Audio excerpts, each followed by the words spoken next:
Hablar de educación se me ocurre en pocos lugares mejores que hábiles.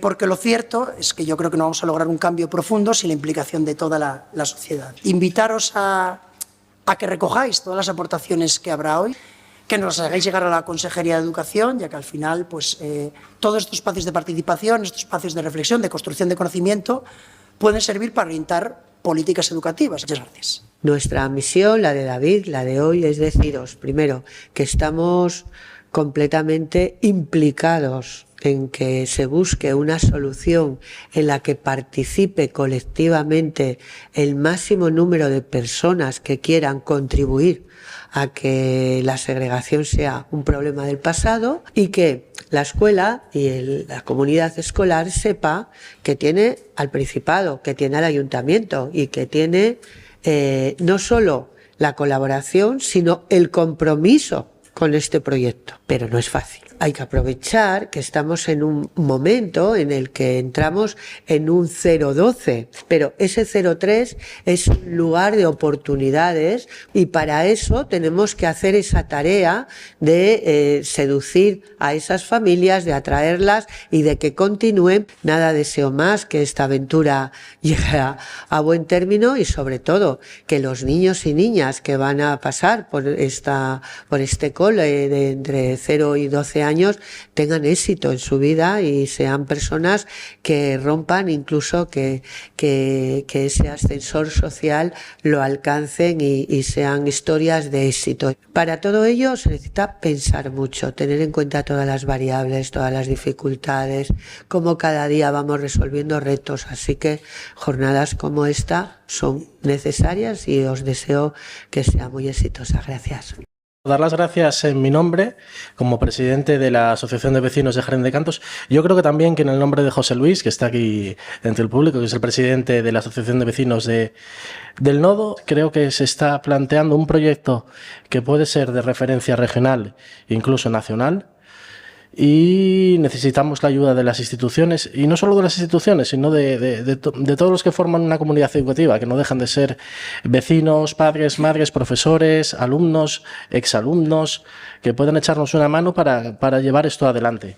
Si yo no supiera nada de segregación escolar, ¿cuáles son las primeras preguntas que me haría? La primera, que es obvia, es ¿qué es la segregación? ¿De qué hablamos cuando hablamos de segregación escolar? Existe segregación en un centro cuando el perfil del alumnado difiere de lo que encontramos en el barrio o en la ciudad. ¿Cuál es la causa de la segregación? Tenemos unos factores exógenos al sistema educativo, que es, por ejemplo, cómo se distribuyen los barrios, la segregación residencial, cómo se configuran las ciudades, que son factores sobre los que educativamente no podemos influir. Son factores ajenos al sistema educativo. Pero luego tenemos toda una serie de elementos que son propios del sistema educativo. Cuando nos preguntamos por qué estudiar la segregación, bueno, pues encontramos dos grandes grupos de motivos. Los primeros tienen que ver con los derechos humanos. La escuela es la mejor herramienta que tenemos para que los diferentes convivan. Pero habría otro grupo de motivos que tienen que ver con la eficiencia y el rendimiento escolar. Desde los años 70-80 se sabe que junto con las capacidades individuales, junto con el nivel socioeconómico y cultural de las familias, una de las cosas que tienen más impacto en el rendimiento de nuestros alumnos es el nivel socioeconómico y cultural de sus compañeros de pupitre, lo que se ha conocido como peer effects. Entonces, en la medida en que los que son diferentes estudian juntos, vamos a lograr unos rendimientos medios más altos, es decir, que todos rindan más. En este sentido, tanto la UNESCO como la OCDE nos han dicho que la segregación escolar, sobre todo por motivos socioeconómicos, es el elemento que más puede contribuir a fragmentar los sistemas educativos y limitar su capacidad en la promoción de conocimientos. Y ahora la gran pregunta es, ¿qué tenemos que hacer? Me gusta mucho la idea de corresponsabilidad, es decir, creo que todos los agentes tenemos alguna responsabilidad, pero eminentemente es una responsabilidad de las políticas públicas. Es decir, a nivel individual podemos hacer acciones, pero hay margen de decisión. Hay muchas cosas que se pueden hacer en este sentido.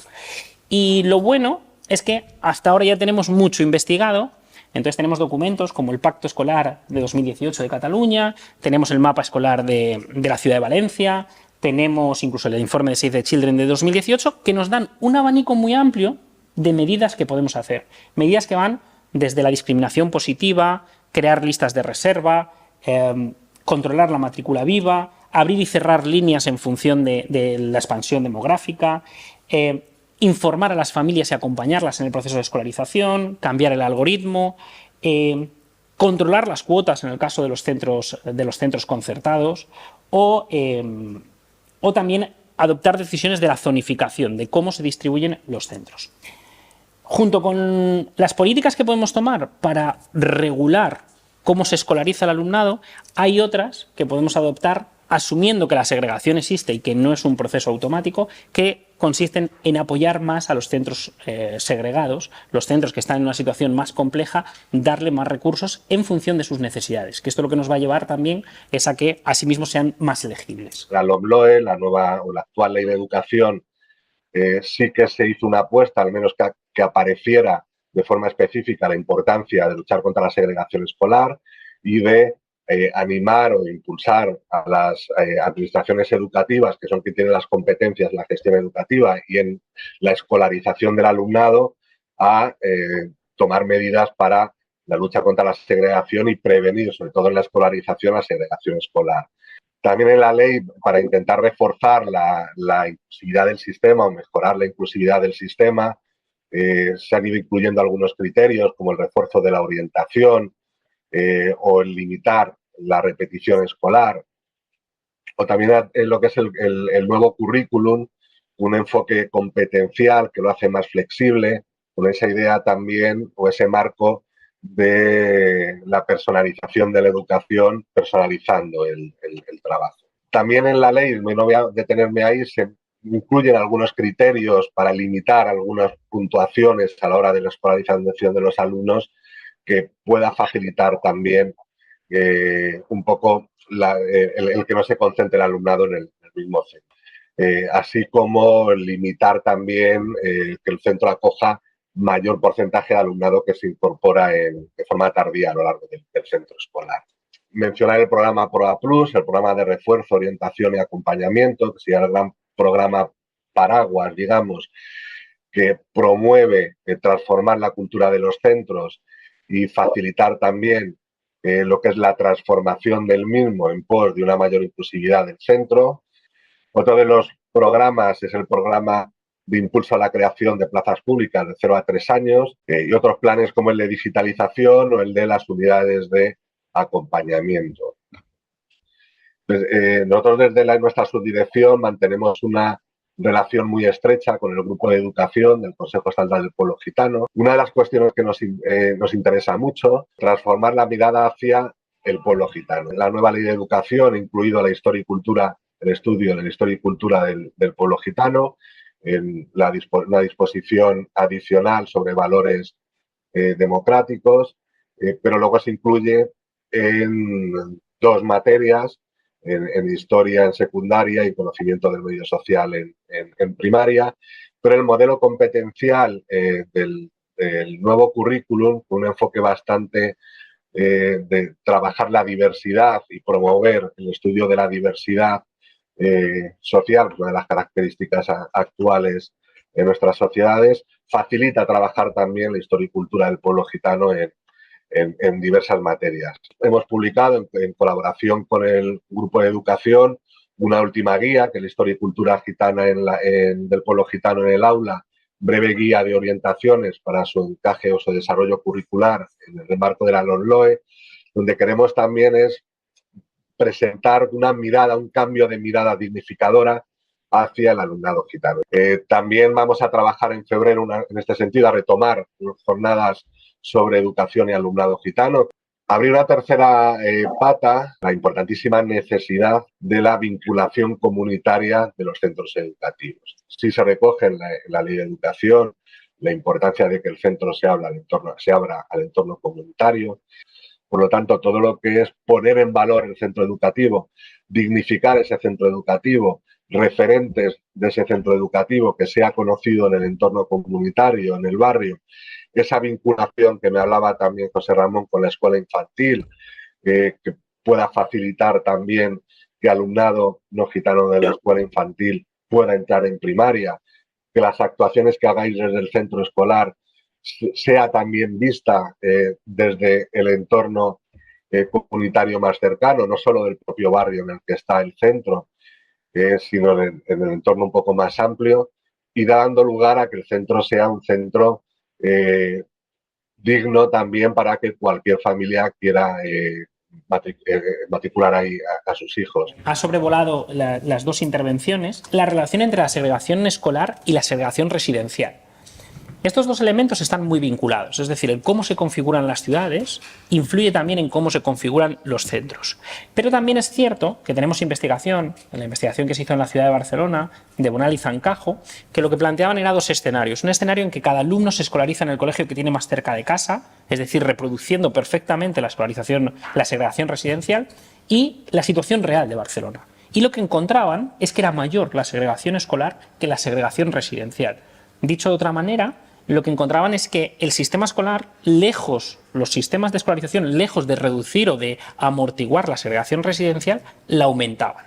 Entonces, esto nos da un poco de pistas de por dónde van los tiros. Otra investigación, yo creo que es de Taberner, en la ciudad de Madrid, analizaba cuando se cambió la zona única en Madrid, cómo había influido en la segregación. Y lo que se mostraba es que aumentaba la segregación. Es decir, que las políticas educativas, con la idea de que existe segregación residencial, no podemos dejarlo todo en que es algo fatídico y qué le vamos a hacer, sino que realmente las decisiones que se toman en el plano de las políticas educativas tienen su influencia en la segregación residencial.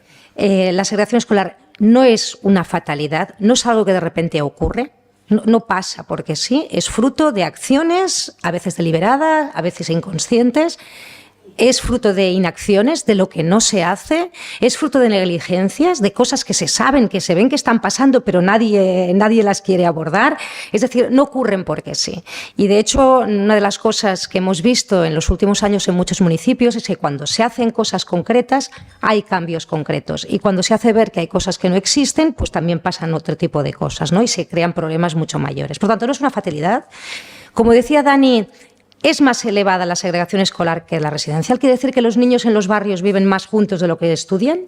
Es un problemón y yo creo que el primer punto de partida para empezar a tomarse en serio el tema de la segregación escolar es entender que realmente es un problema y es un problema grave, de vulneración del derecho a la educación, de ineficiencia del sistema, un problema gravísimo en términos de cohesión social, en un momento en que efectivamente las sociedades están cada vez más polarizadas y crecen las desigualdades, y hay mucha diversidad, donde se construye un nosotros colectivo, donde se adquieren los valores. La escuela no podemos hacer ver que es solamente un lugar de instrucción. Un punto positivo es que y me sabe mal por los representantes de la administración que están aquí, es que hay alguien que tiene la responsabilidad de hacer que no pase. ¿Es realmente justo que una escuela, unos docentes, unos equipos directivos tengan ellos solos, más o menos con los mismos recursos y un poquito más, que responsabilizarse de garantizar unos resultados educativos mientras la escuela con un alumnado muy complejo, muy difícil, no ellos, pobres, los chicos y las chicas, las dificultades sociales del entorno en el que viven,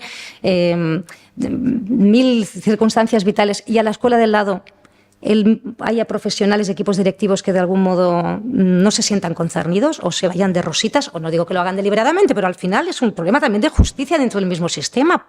No es justo, todos los centros son sostenidos con fondos públicos, en ellos hay buenos profesionales y sin embargo hay unos profesionales al que se le dice, oye, pero asegúrate de que estos niños aprenden y que tienen buenos resultados y con niños y niñas que tienen mochilas pesantes en los que se hace muy complicado. Y al lado, porque la mayor parte de la segregación escolar es así, es un centro aquí y otro centro al ladito, andando a 7 minutos en el que no se da nada de lo que hay en este mismo centro. Y este centro de aquí que ofrece y garantiza buenos resultados porque sus chicos y chicas llevan una mochila cargada de cosas, títulos universitarios de sus padres, acompañamiento educativo, refuerzo escolar si no llegan, etcétera. No solamente que haya unos chicos y chicas que lleven mochilas pesantes, es que hay otros que las llevan llenos de recursos. ¿Y si distribuimos equilibradamente para que todos los centros tengan de todo un poco? Parece de sentido común. Cuando hay una escuela que tiene muchas dificultades, muy rápidamente entra en una espiral descendiente. Hay muchas excusas para tolerar la segregación escolar. Muchas excusas. excusas, algunas más bien intencionadas y otras menos bien intencionadas. Las bien intencionadas nos dicen, bueno, hay centros que se especializan en la atención de este tipo de alumnado y por lo tanto le hacen una mejor acogida y lo acompañan mejor. Este alumnado en otro centro quedaría disperso, quedaría perdido. Esto es un poco una trampa, porque como decíamos, efectivamente hay centros altamente segregados que tienen proyectos espectaculares y consiguen obtener unos grandes resultados y, digamos, son de chapó, pero son una minoría. La otra excusa es que las familias eligen dónde quieren ir y qué le vamos a hacer.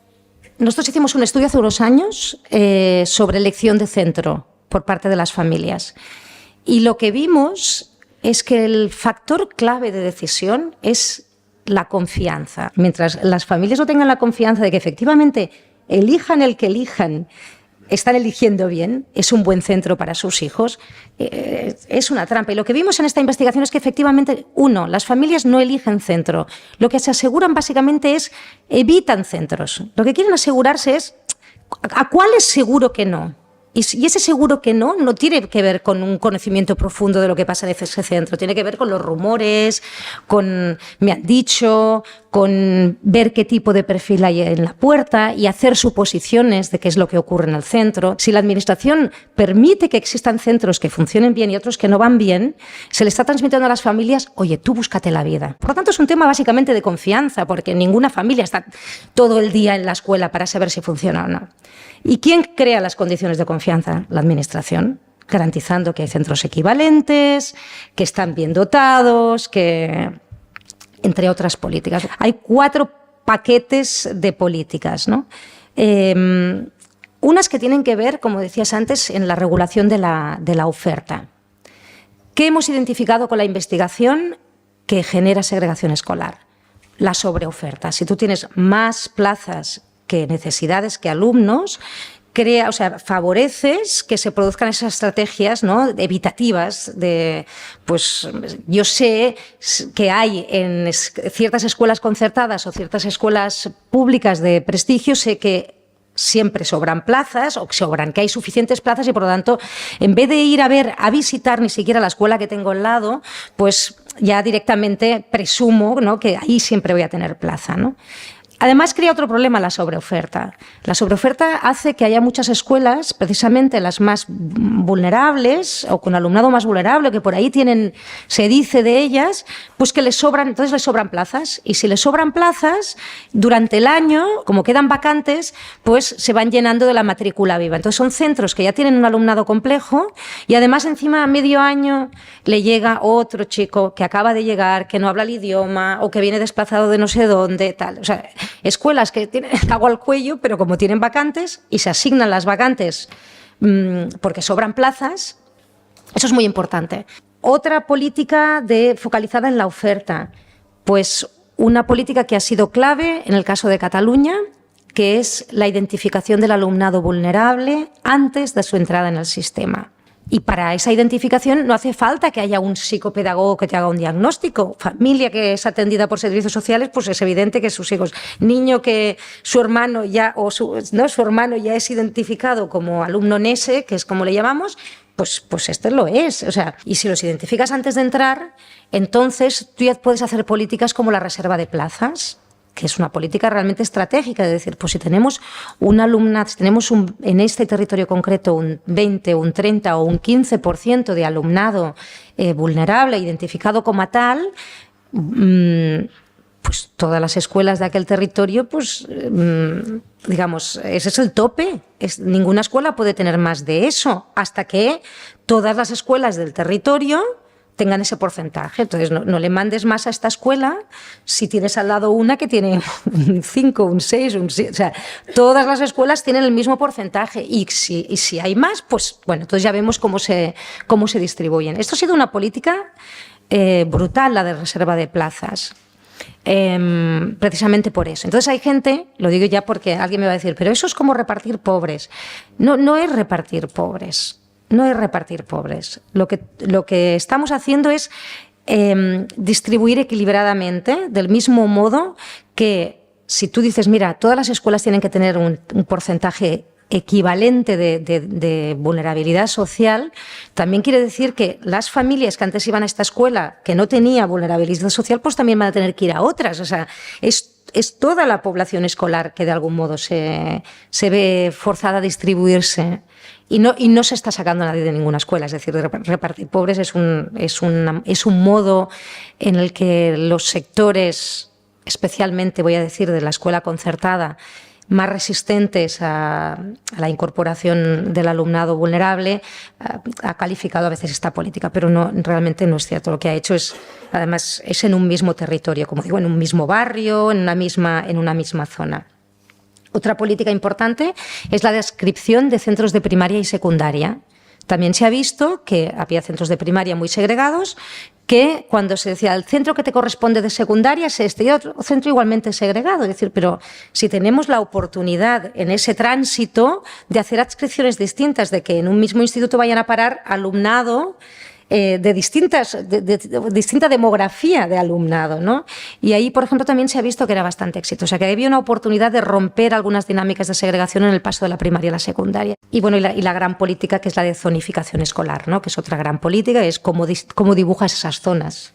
Sabemos que normalmente toda la evidencia dice que las zonas únicas tienden a exacerbar la segregación escolar, porque cuando tienes una zona única, las familias que tienen más estudios, capital, medios, pues son las que pueden elegir verdaderamente y decir, ay, me voy a esa de ahí, porque yo la puedo llevar cada día en autobús, o puedo pagar esa cuota suplementaria, entonces, y en cambio las familias con menos recursos, pues tienden a escoger la escuela de proximidad porque es más práctico, porque hay soporte familiar, porque entonces esas dinámicas lo que hacen es exacerbar la segregación. Y entonces hacer zonas heterogéneas, o sea, diseñar zonas escolares en las que necesariamente se mezclen poblaciones que son distintas. Un segundo paquete de políticas tiene que ver con la gestión de la escolarización, el control del fraude. Eso ha sido también bastante efectivo en algunos municipios, como la gente se empadronaba en otros sitios para poder optar o fraude, por ejemplo, alegando problemas alimentarios o de salud para poder tener más puntos y entrar. O sea, el control del fraude ha sido una política importante en algunos municipios y no tanto en otros lugares, ¿no? Hay un tercer paquete que es el de políticas que antes decía, políticas para mejorar los recursos, es decir, la mejora de la calidad de los proyectos. Es fundamental. Y la última política que tiene que ver son las políticas que tienen que ver con el acompañamiento a las familias, que es muy importante. Por supuesto, a las familias no se las puede engañar, no le puedes decir, ahí tienes un centro excelente y convencerla para que vaya y luego no. Por eso os decía que lo más importante con las familias es crear las condiciones de la confianza. La confianza en un sentido etéreo, confío en ti. La confianza en el sentido de que realmente está la administración sosteniendo aquellos proyectos y lo que está diciendo sobre lo que ofrece, ¿no? Y en Cataluña se ha creado una cosa dentro que son lo que se llaman proyectos singulares, que es la posibilidad de que haya un grupo de familias que en bloque pidan entrar en un centro segregado con dificultades. Y hay varias experiencias de este tipo. O sea, familias que dicen, cierto, está esta escuela aquí que está estigmatizada, que tal, pero yo solo no voy a ir, voy a ser el único catalán o el único español que va, ¿no? Pero si vamos en bloque, entonces ahí se llama la oferta singular. Pueden entrar en bloque esas familias, pero a cambio la administración se compromete a una serie de cosas. Vale, las familias dicen, yo voy a ir a este centro, pero renueva el patio, el equipamiento está que se cae, esto hay que renovarlo, da una subvención para que se pueda crear una AMPA, para que las familias tengan un instrumento de participación. No es que las familias que entren deban arreglar el centro, ni de broma, es una chispa que hace que se rompan ciertas inercias y por ahí, pero todo el mundo se tiene que comprometer, porque si esto va del compromiso de todos, o sea, los equipos directivos, los técnicos, los docentes, etcétera. Soy Maribel Serralvo del CEI Nuestra Señora de Gracia. Es un colegio en Málaga capital. Es un centro que está en el centro histórico de Málaga, pero que atendía principalmente a una barriada social que había cerca. Cuando estos niños y estas niñas se incorporan, la población de alrededor se va y el centro se convierte en un par de años en un centro totalmente segregado, es un centro gueto. Un grupo de maestros y maestras se entera de esa situación y le proponen a la delegación provincial elaborar un proyecto. El proyecto se llama La ilusión de vivir y crecer en compañía y es el proyecto que hoy día sigue siendo nuestro proyecto de centro desde el 2003. Cuando llegan, la situación es muy complicada, llegan 8. La situación es muy complicada y lo que se opta es por trabajar en torno a 4 pilares. El pilar principal es el de la convivencia. Otro pilar fundamental es el de abrirse al exterior y establecer relaciones con el entorno, sobre todo con la familia. Un asentismo brutal en el centro. Entonces, lo que se hace es trabajar las relaciones mucho con la familia y relaciones que a veces decimos que eran provocar relación, pero también perseguirlas, porque también íbamos, incluso cuando dejaban a los niños, íbamos detrás de ellas, íbamos a sus casas, pusimos en marcha una serie de espacios de relación para que ellos vinieran al centro y de a poquito esa relación fue cambiando hacia una relación de confianza. Otro pilar fundamental en el trabajo con el entorno y con la apertura al exterior fue el trabajo con el ayuntamiento y el trabajo con la ONG, incluso con las cofradías que estaban en nuestro barrio. Y de cara a los niños y a las niñas también fue fundamental estos 2 pilares que voy a decir a continuación. Uno fue el trabajar la autoestima, porque eran niños que tenían un índice de frustración pues mínimo, y también se trabajó el currículum del éxito. Quiero decir, eso eran niños que se frustraban enseguida, que no tenían los mínimos niveles de lectura, en escritura, en las instrumentales, y entonces nos centramos mucho en trabajar con ellos, pues que ellos sintieran que tenían éxito ante la tarea. Para nosotros la clave ha sido el equipo. El equipo ha sido fundamental y para ello hemos contado con el apoyo sobre todo de nuestra delegación provincial y de la consejería, que ha mantenido los puestos y han sido puestos de carácter singular, el apoyo del ayuntamiento, el apoyo de las distintas organizaciones, con voluntariado que ha trabajado en el centro, salir muchísimo a la calle e intentar cambiar esa imagen de gueto que se tenía en el exterior. Hacíamos muchas intervenciones de salir al exterior, de hacer visitas, proyectos de investigación sobre el entorno. Entonces trabajamos el entorno, fue un pilar fundamental en nuestro currículum. Un teatro de madres también se empezó, hacían charlas con café, se invitaba a muchas personalidades relacionadas con la cultura en Málaga, muchas personas relacionadas con la cultura, que vinieran aquí y que en el boca a boca se empezara a hablar de otra manera. Y podemos decir que en la actualidad el centro ya no es un centro gueto, pero nosotros ya es que tenemos todos los cursos llenos a 25 y tenemos lista de espera. ¿Cuál es el reto en la actualidad? Que llevamos un par de años con él. Conseguir que entre las familias exista esa sinergia que nosotros sí tenemos en las relaciones que se establecen en las aulas. Porque en las aulas no existe una diferencia entre una procedencia social y otra procedencia social, pero sí existe en la familia, no de una manera clara, pero que es como nuestro reto. Porque nosotros vemos que eso es algo que tenemos que trabajar para poner las mimbres. La mayor dificultad que hemos encontrado ha sido la continuidad. O sea, le hemos dedicado mucho esfuerzo a trabajar que hubiera un equipo cohesionado y un equipo que durara en el tiempo. Dificultad, cambiar la imagen de gueto, que cuesta mucho trabajo cambiarlo.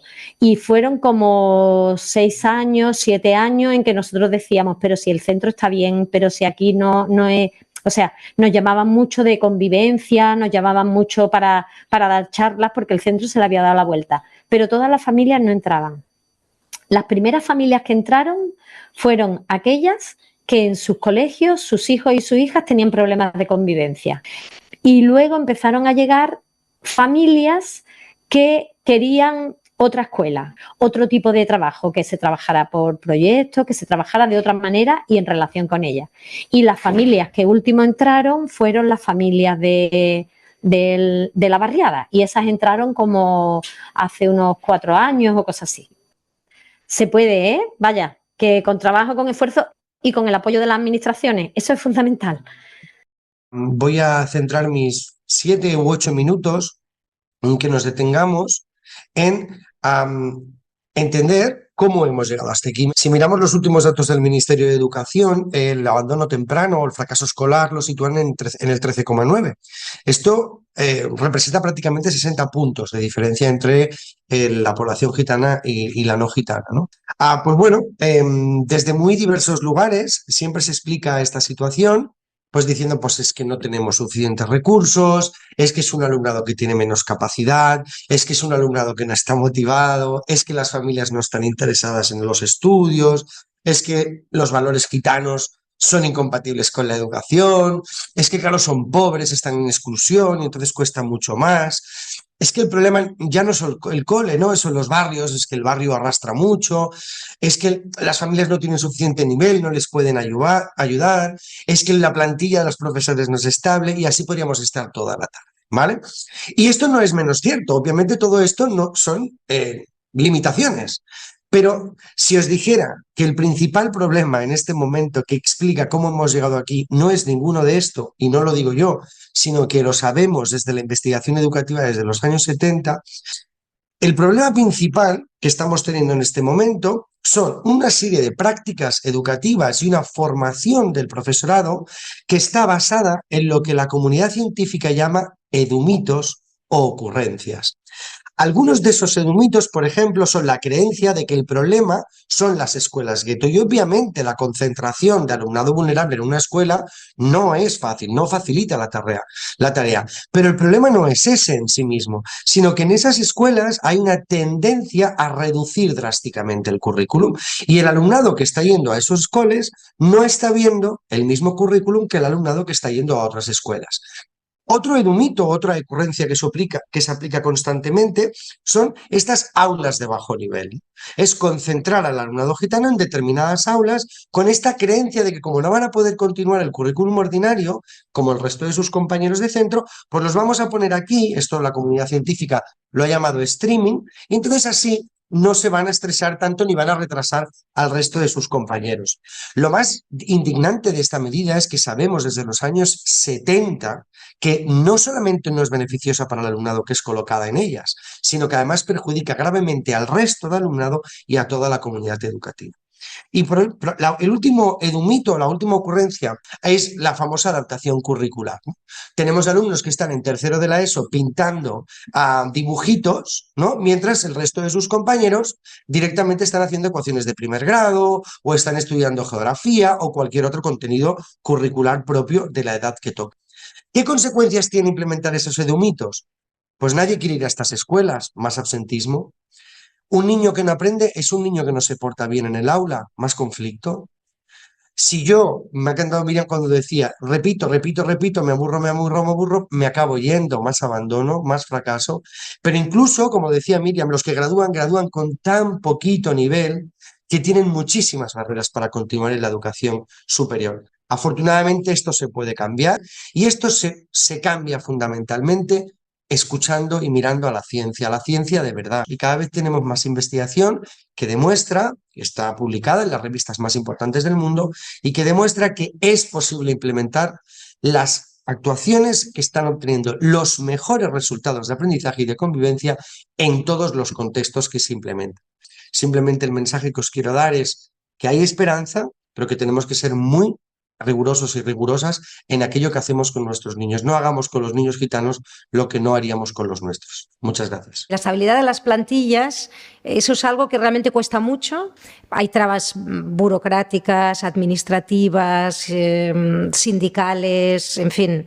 Aquí hay actores muchísimos que de algún modo facilitan o torpedean y a veces deliberadamente y a veces no sé, por intereses corporativos, ¿no? Pero que de algún modo tienes la sensación a veces que están alimentando el statu quo. ¿no? Y yo creo que hay a veces algo de esto, y actores bien intencionados o que no tienen una agenda oculta en relación a la segregación escolar ni a los bajos resultados, pero que ponen por delante sus propios intereses por encima del interés colectivo, que es el de garantizar una educación de calidad y equidad para el conjunto de los niños y niñas del país, ¿no? Cuando hay políticas de escolarización equilibrada, al alcalde le pica mucha gente a la puerta, y no las familias pobres o vulnerables, las familias de clase media que estaban acostumbradas a ir a... Y le dice, ¿pero cómo? Si esa escuela... Que yo me he quedado sin plaza y ahora resulta que hay unos niños que antes tendían a ir a esas escuelas de ahí y ahora vienen a esta. Entonces hay que ser capaz de resistirlo. Entonces eso solo lo resistes cuando te has comprometido públicamente con otros actores. Desde el minuto 1, sentar al ayuntamiento, a la inspección educativa, a la administración. Se empieza con un cuestionario súper exhaustivo, un diagnóstico súper detallado del estado de la segregación escolar. Antes de que empiece aquella escuela, fijar unos compromisos, ¿vale?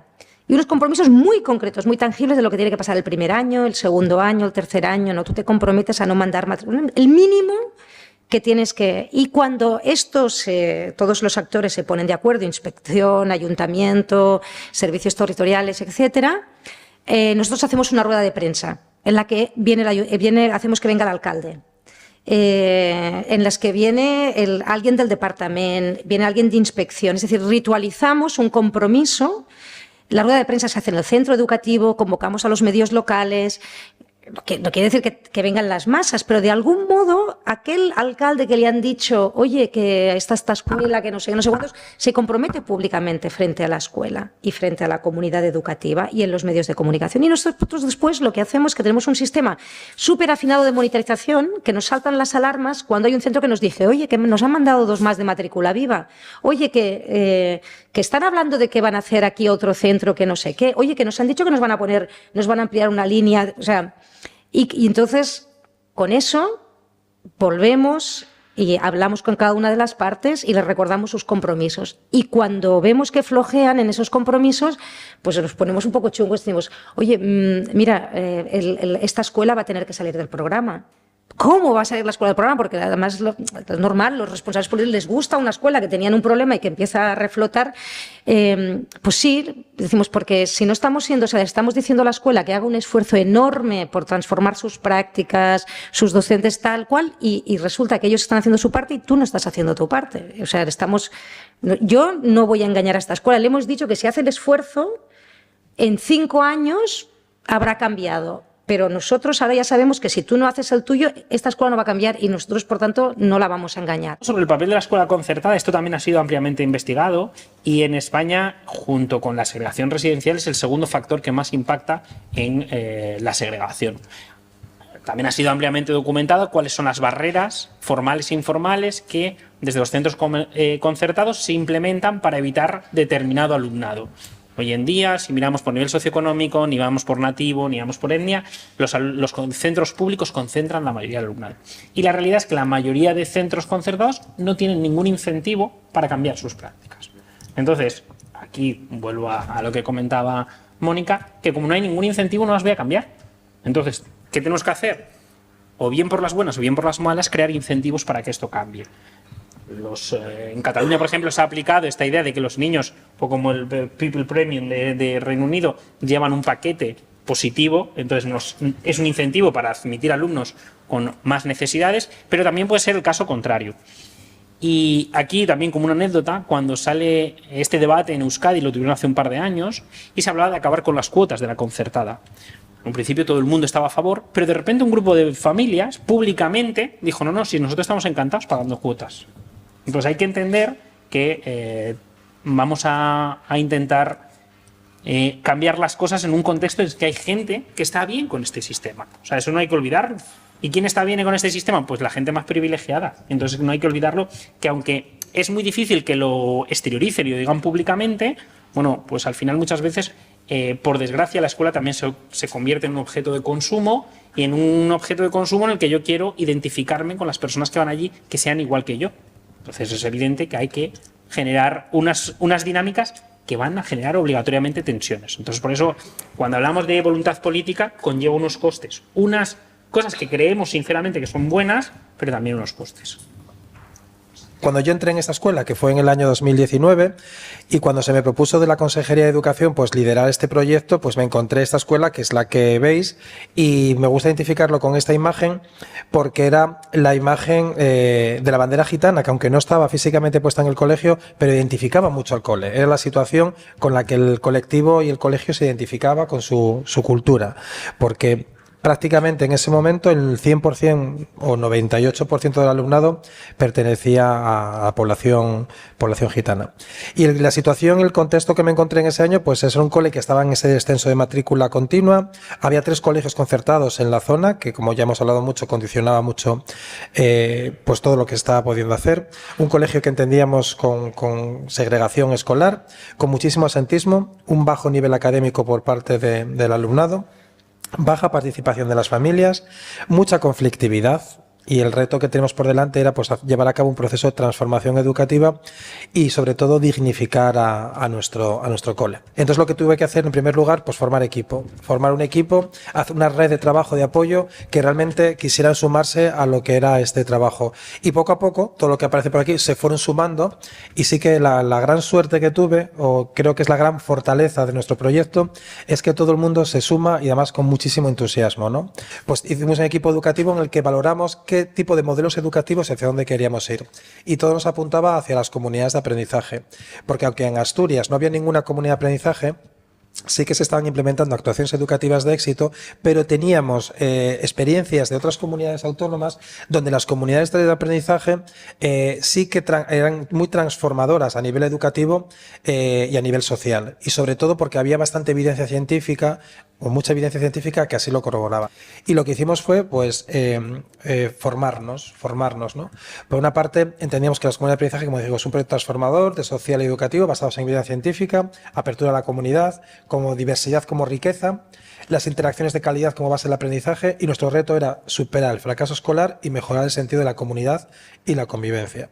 Partimos de la fase de sensibilización, donde nos formamos el profesorado. Decir que el profesorado en ese momento eran todos interinos menos yo. Entonces yo sabía que era una formación que iba a ser en el curso, pero que luego se iba a, de alguna manera, decir que casi desperdiciar, no desperdiciar para los profesorados, sino porque no iban a dar una continuidad al centro. Pero aún así sabíamos que teníamos que apostar por ello, y tenemos la esperanza que desde la consejería entendieran que, bueno, que a lo mejor alguno de los profesores pues pudiera quedarse o repetir. Bueno, nos formamos, y a raíz de esa formación algún interino sí que pudo repetir. Y poco a poco también el concurso de traslados fueron saliendo vacantes y se fueron incorporando nuevos profes. Ahora mismo somos 4 definitivos en el centro. Seleccionamos también nuestras prioridades, hicimos varias comisiones que están funcionando, las comisiones de convivencia, la educativa, la de participación y la de nuevos espacios educativos, que como sabéis que ahora mismo está cobrando mucho protagonismo el tema de la importancia que tiene el nuevo espacio, porque bueno, es algo que nos está complicando mucho el poder pues trabajar y desarrollar nuestro proyecto, y también generar una confianza que decíamos antes por parte de las familias del barrio, entendiendo que nuestro proyecto está consolidado y tiene una sede física como cualquier otro colegio tiene. Pues nosotros estamos un poco ahí con este tema. Nosotros implementamos actuaciones educativas de éxito. Las actuaciones educativas de éxito que se basan en evidencia científica son 7. Por una parte, la participación activa de la comunidad. Nos basamos en el modelo dialógico, y lo que intentamos es pues generar un diálogo igualitario entre todos los miembros de la comunidad. Luego está la formación dialógica del profesorado. El profesorado nos formamos, tenemos un proyecto de formación en centros, y también, sobre todo, le damos mucha importancia a la formación dialógica. Partimos de textos pedagógicos que hacemos cada 15 días más o menos, y trabajamos diferentes temas que a nosotros consideramos que son importantes, sobre todo textos muy científicos que nos ayudan a profundizar en nuestra formación. Los grupos interactivos, me voy a detener un poquito más. Los grupos interactivos es una organización de la dinámica de aula, que trabajamos con pequeños grupitos que son heterogéneos, lo más heterogéneos posibles, y el planteamiento es que desde teorías del aprendizaje, como la de Vygotsky, nos dice que a mayor interacción, mayor aprendizaje. Entonces los alumnos interaccionan unos con otros, enseñando a los que más saben de un determinado conocimiento a los que menos saben, y eso también refuerza el aprendizaje y favorece las interacciones y también la convivencia. Y para hacerlo de esta manera contamos con voluntarios, que desde aquí aprovecho a invitaros a todos y a todas a participar como voluntarios y voluntarias en nuestro centro. Muchos ya estáis. Y lo que hacemos es reforzar esos pequeños grupos con la labor del voluntario o voluntaria, que fortalece muchísimo lo que es el trabajo que se hace en pequeños grupos, las interacciones, e imaginaros cuando viene un padre o una madre a hacer de voluntario. Lo que transformador que es para su hijo ver al padre que está en el centro colaborando y dando la importancia, y para el padre y la madre venir al colegio y percibir la escuela de otra manera, que participa, que colabora. Esto tiene muchísimo impacto cuando las familias entran en nuestra escuela y colaboran y participan con nosotros. La biblioteca tutorizada, por las tardes abre el colegio y es unas actividades palanca también del PROA, se da refuerzo socioeducativo y se trabaja con el alumnado, con los voluntarios, reforzando todos aquellos aprendizajes que en el horario escolar pues a lo mejor no se puede trabajar o que tienen un poco, que tienen que reforzar porque no tienen adquirido. Súper importante. Otras actuaciones es el modelo dialógico en la prevención y resolución de conflictos. Y quizás una de las actuaciones más complicadas porque es trabajar cómo solucionar los conflictos que puede haber en el día a día, cómo mejorar la convivencia, pero cómo hacerlo de una forma dialógica. Las tertulias dialógicas, en las que nos pasamos, sobre todo trabajamos las literarias, trabajamos con los clásicos universales de la literatura, hacemos tertulias en las que, aparte de trabajar la competencia lingüística, pues trabajamos también toda la parte emocional, donde los alumnos tienen un espacio de poder expresar y también de poder decirnos lo que sienten y lo que supone para ellos pues los clásicos de la literatura. Y bueno, luego la formación de familias, esta la ponemos en grande porque yo creo que es unas actuaciones, todas son muy importantes, pero esta está teniendo o ha tenido mucho impacto, porque las familias entran a nuestra escuela y perciben la escuela de otra manera. Entran en la escuela y perciben la escuela como un espacio de aprendizaje y de convivencia. Muchas de nuestras familias, las experiencias que han tenido con la escuela han sido experiencias muy negativas. Y cuando entran a la escuela y perciben que pueden aprender, que pueden aportar, que se les puede escuchar, pues al final quieren entrar a participar en esa escuela y creen en ella. Entonces, bueno, hacen desde formación, eligen las familias, ahora mismo tenemos alfabetización, carnet de conducir, competencia digital, bueno, pues es formación un poco a la carta, las familias eligen qué es sus necesidades y qué quieren aprender. ¿Qué avances estamos consiguiendo?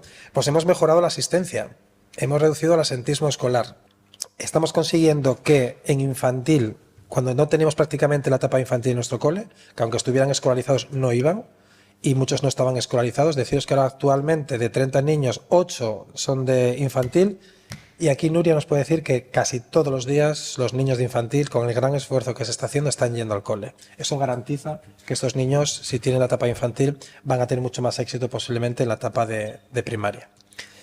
Y eso, el nivel académico, deciros que hasta, por ejemplo, cuarto de primaria tenemos muchos niños que ya están en el nivel curricular que les corresponde, y yo creo que ya es un gran avance el que estamos teniendo, aunque sí que es verdad que luego tenemos un gran fracaso en el tema del instituto. Cuando pasan a secundaria, pues no hemos conseguido que ningún niño acabe la secundaria y hay abandono prematuro, pues casi hasta en primero y segundo de la ESO algunos.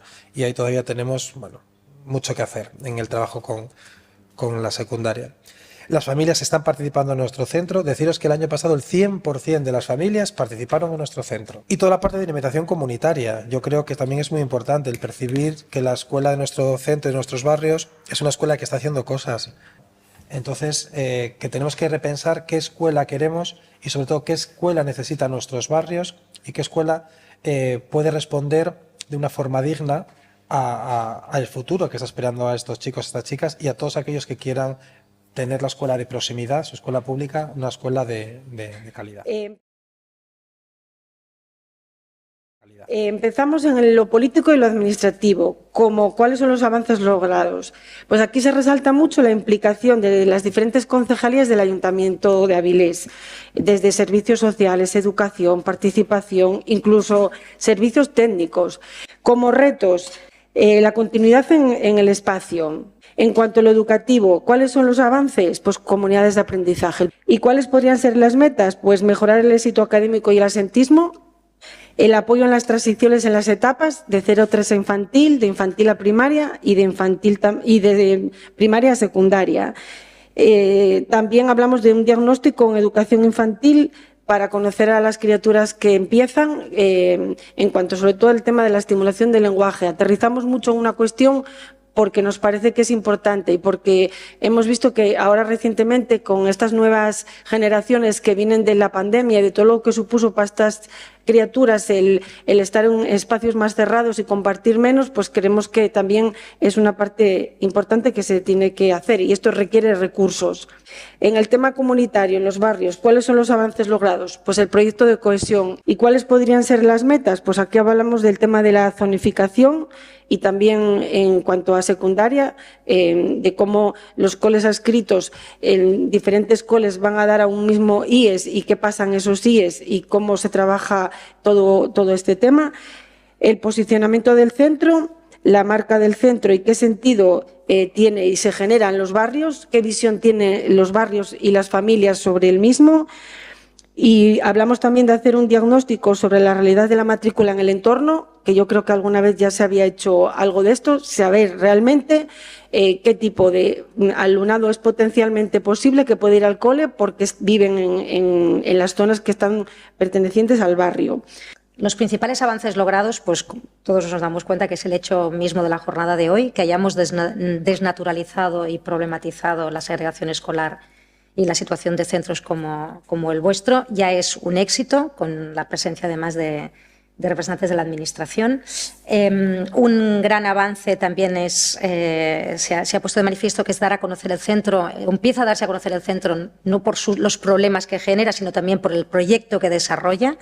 Y en tercer lugar, un gran éxito es haber detenido el cierre y haber recuperado una idea de proyecto con futuro. Las próximas metas, pues por un lado el objetivo, que es incrementar y diversificar la matrícula, dignificar el espacio, el equipamiento y los recursos, y eso debe ser una exigencia, un espacio estable, bien dotado, con todo lo que necesita. Un gran reto y una gran meta es reclutar y fijar el profesorado cualificado y darle estabilidad, el que se necesita para el centro durante el tiempo que el centro necesita para desarrollar su proyecto de un modo sólido. Mejorar la comunicación con el exterior, que la escuela sea capaz de comunicar con la comunidad aquello que está pasando, y se ponía el énfasis, por ejemplo, pues en la renovación de la página web y de los instrumentos, pero luego también en otras acciones, y luego que realmente se desarrollen, como decíais vosotros, políticas específicas frente a la segregación. No va no solamente de fortalecer el proyecto, sino que digamos la comunidad o la ciudad y el Principado tengan los instrumentos que necesita para desegregar de modo efectivo este centro, pero otros centros, o que no vuelva a ocurrir, ¿no? Y las metas, pues mejorar, como se decía, el enlace entre nosotros. Habíamos puesto el foco entre la primaria y la secundaria, esa transición. Una segunda meta es que deben mejorar las expectativas de la comunidad respecto de estos chicos y chicas, pero también de ellos mismos. Otra meta sería mejorar los espacios de trabajo conjunto entre el profesorado y las familias, que de momento se está trabajando bien separadamente, pero seguramente hay que incrementar el vínculo y el aprendizaje mutuo. Y luego hay que trasladar al exterior, a la comunidad, aquello que pasa dentro del centro. Una parte de lo que pasa dentro del centro pudiera pasar fuera del centro, pues en un parque, en una biblioteca. Hay muchas experiencias de aprendizaje que pueden dar en otro lugar, y sería un modo también de que la comunidad y la gente vea qué es lo que pasa dentro del centro y empieza a desarrollar una visión distinta sobre quién es este alumnado, lo que puede hacer, lo que hace, cómo se comporta. Involucrar al IES en el proyecto de cohesión, que ahora va más potenciar el papel del AMPA. Hay un reto y una meta, que es reclutar ya no más voluntariado, pero sí hacerlo más permanente y más estable. Un reto importante y una meta, que es ofrecer a los chicos y chicas oportunidades deportivas. Se hablaba del deportivo, pero de lo extraescolar también fuera del centro. Y la última cuestión era abrir las redes vecinales a favor del centro. Que en el centro puedan ocurrir cosas de las que pasan en las redes vecinales, no de las actividades, y al revés también, que las redes vecinales se hagan eco de lo que pasa en el centro y sean dinamizadores del debate y de la mejora educativa. En la parte política y administrativa, algunas de las ventajas que vemos o de principales avances, bueno, pues tienen que ver con algunos logros que se consiguieron, como la estabilización al menos de algunos docentes en el cole, que ha permitido, bueno, pues fortalecer ese grupo de cohesión. Sin embargo, también en la parte de retos y de logros a conseguir, es necesario fortalecer mucho más el papel de las administraciones educativas. Desde luego, tienen que estar ahí y favorecer también este proyecto de cohesión y apostar por este proyecto educativo de centro. También hablamos de la importancia de la formación inicial de los docentes. Es verdad que desde la Universidad de Oviedo, desde las facultades de formación del profesorado, en los diferentes ámbitos, la de trabajo social, la facultad de formación, tenemos también nuestra responsabilidad a la hora de formar a los futuros profesores y profesoras del mañana que van a estar ahí en los centros. Por lo tanto, esa tarea también nos corresponde, en este caso, a la Universidad de Oviedo. También identificábamos como un problema, pues el espacio compartido. Eso es algo que también ha salido y que hemos comentado y que realmente representa un problema, y ahí, bueno, pues es quizás también la propia administración educativa quien tiene que solventar o dar vías para que ese problema se solucione. En lo educativo, bueno, pues hemos visto algunas mejoras que también comentaba José Ramón, como esa reducción del absentismo y esa mejora de la convivencia, son cosas muy positivas, y ahí también poníamos en valor el liderazgo pedagógico ejercido por la dirección del centro y en colaboración también con los docentes que están en el Cole Virgen de las Mareas. También ahí volvemos a hacer hincapié entre los retos que observábamos, la necesaria implicación de las administraciones educativas con un compromiso claro, firme y una apuesta por este modelo de centro. Y desde luego también, en la medida de lo posible, fortaleciendo esa apuesta que hay por esa matrícula en la etapa de educación infantil, porque sabemos que eso es una fortaleza muy grande y que a partir de ahí, bueno, pues si hay un proyecto consolidado que favorezca esa matrícula, los niños y niñas van a continuar la etapa de educación primaria. Por lo tanto, eso es algo imprescindible. Y en cuanto a la parte comunitaria de los barrios, bueno, pues también es una ventaja, bueno, pues que haya muchas entidades que estemos ahí colaborando y participando. Y luego, pues como reto es necesario, decíamos, pues ocupar el barrio. Decía gente que está en la Asociación de la Caracola, hay que ocupar el barrio. También veíamos como una ventaja que las entidades, las asociaciones pudiesen entrar en el Colegio Virgen de las Mareas sin esos horarios quizás tan restringidos, ¿no? Cuando a veces puede pasar pues antes o después del recreo, o como alguna cosa fuera del ámbito o como una actividad extraescolar, y hay que integrarlo. Eso tiene que ser así para que también, digamos, tenga una visibilización mucho más efectiva de las cosas que se están haciendo. Antes de venir a esta jornada hicimos una reunión con las familias y con los niños y las niñas del cole, que también, y los profes también nos dijeron como un poco qué cosas ellos como esperaban, ¿no? en adelante. Las de los profes están más o menos ahí reflejadas en lo que decíais, un poco, bueno, por lo de la estabilidad, más apoyo de las administraciones y todo esto. Y los niños y las niñas y las familias, aparte de lo que ellas veían como próximas metas o necesidades, fueron preciosos y se hicieron con mucha autocrítica y dijeron que por cosas que ellos hacían a veces y ellas hacían a veces, sabían que había gente que no se acercaba. Entonces, que ellos están dispuestos a cambiar y a mejorar, ¿no? A no gritarle al oído cuando viene un niño, a no sé qué, cosas que ellos veían que a veces cuando vienen niños que son distintos no se saben todavía ajustar porque están entre ellos solos. Pero luego pidieron que por favor que les ayudemos a que vengan más niños y niñas diferentes al cole, que echaban mucho de menos a los que habían estado y se habían ido, y alguno casi se ponía a llorar acordándose de ellos. Tiene un corazón enorme. Cuando todo esto de la Dana fueron también nuestra AMPA, estas familias, algunas con un poco de recursos, las únicas que hicieron ahí una recolecta para Valencia en el minuto número 1, en un centro tan grande, fueron ellas. Y después decir que las familias piden que por favor sienten un dolor enorme de que se les ha quitado un colegio que era de ellas, que valoran y quieren muchísimo, que han estado ahí sus hijos y bueno, muchos detrás de ellos, y quieren que siguiera siendo su centro, que ya ven que parece que no va a ser así, pero que por favor, que lo próximo no sea llevarlas a cualquier sitio, que ellas y sus hijos e hijas se merecen un espacio como el de los demás. Entonces eso también quería transmitirlo. A modo de reflexión, lo quise articular en torno a 4 ejes. Los 4 ejes son los siguientes. Lo primero, la igualdad de oportunidades. También ser coherentes, y si hablamos de un modelo de escuela inclusiva, de calidad, predicar con el ejemplo, porque a veces pensamos en un modelo de escuela, pero realmente tenemos otra. Ser coherentes y practicar un modelo de educación verdaderamente inclusiva. Un modelo de escuela en el cual pueda participar la comunidad es esencial. Y el último eje sería, o yo lo entiendo así, un modelo de escuela pública. Ese derecho a la educación implica que todo el alumnado no tenga derecho a estar escolarizado, que desde luego es así, sino que tenga derecho a estudiar y a titular Estamos en un modelo de escuela que tiene que aprender el contexto. A mí me encanta la metáfora de las escuelas que aprenden. La escuela tiene que aprender el contexto. El contexto nos está diciendo que tenemos que abrirnos a la diversidad, abrirnos a la inclusión, favorecer la igualdad de oportunidades y garantizar que ningún niño o niña se quede atrás. Esa es la escuela que aprende de un contexto social complejo, cambiante, difícil, pero con el que estamos comprometidos porque entendemos que eso es la esencia de la educación. Esa sería un poco una reflexión que quiero dejar aquí. Gracias.